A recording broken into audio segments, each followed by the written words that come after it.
عليكم. امبارح كان في ماتش ده بيلعب ده، كانوا عاملين مباراة كبيرة. مش قوي يعني المباراة هربانة من دوري المدارس 2016.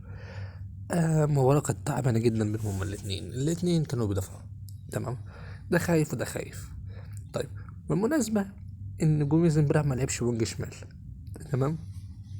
لعب باتنين صناع العاب، ويزيزو ممكن يلجأ شمالي وينج يمين. عبد الله كان بيلعب صانع لعب. تمام تمام تمام تمام تمام تمام تمام. صانع لعب. طب بعد كده ممكن يروح شمال. طب وبنتايج راجل غلبان، يعني راجل بيلعب نص ملعب. المفروض امبارح الزمالك بيلعب 3-4-3 او 3-4-2-1. طب تمام. بنتايج كده هيدافع وهيهاجم، هيدافع وهيهاجم. هو بعدين مفيش حل قدامها غير إن انت تنزل واحد كمان مع عبد الله.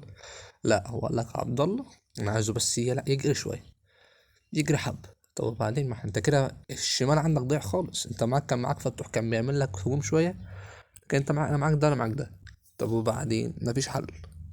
مفيش حل غير ان انت تلعب شوط اول كامل وشوط تاني 25 دقيقة كاملة بدون وينج شمال. يعني انت لعبت بالظبط 70 دقيقة بدون وينج. طب 70 دقيقة من غير وينج ازاي؟ ما اعرفش.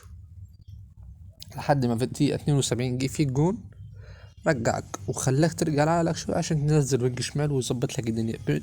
شلبي نزل، خلى في معاه يعني شرح الجون بتاع الزمالك هو 41 لمسة بواقع 97 تمرير. عملوا المباراة امبارح وجابوا هدف حلو، وشلبي كان واقف على الخط. طبعا بنتائج لاحظ كده، لقى ان اكرم توفيق لازق مع شلبي. اذا فاللي هينزل من فوق مين مع انتاج؟ مفيش. يبقى نص الملعب مين؟ يبقى احمد رضا.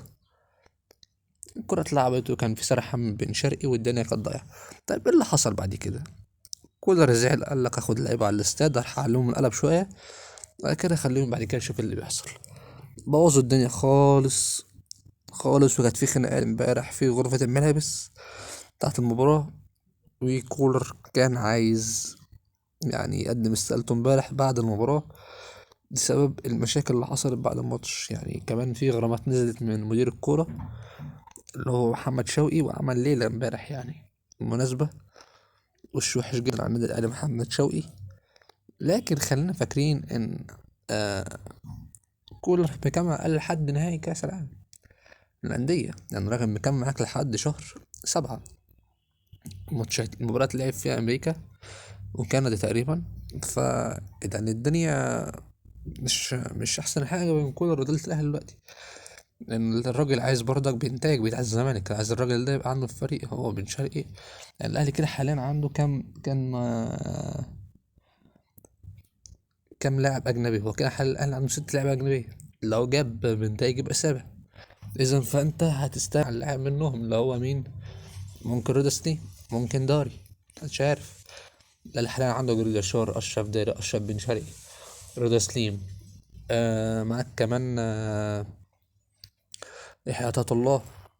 تمام. ومعاك كمان لاعب تاني جريديشار. فانت معاك الدنيا كلها اصلا، يعني فيك لعبة كتير. معاك معلول. ف إدارة الأهلي فبتحاول حاليا تستغنى عن كولر بأشد الطرق ليه إنهم ما يجيبوا مدرب. وهنقول تاني عليه هو جوزيه جوميز، هو ده اللي إدارة الأهلي عايزة تجيبه. شوف فيديو جديد. السلام عليكم.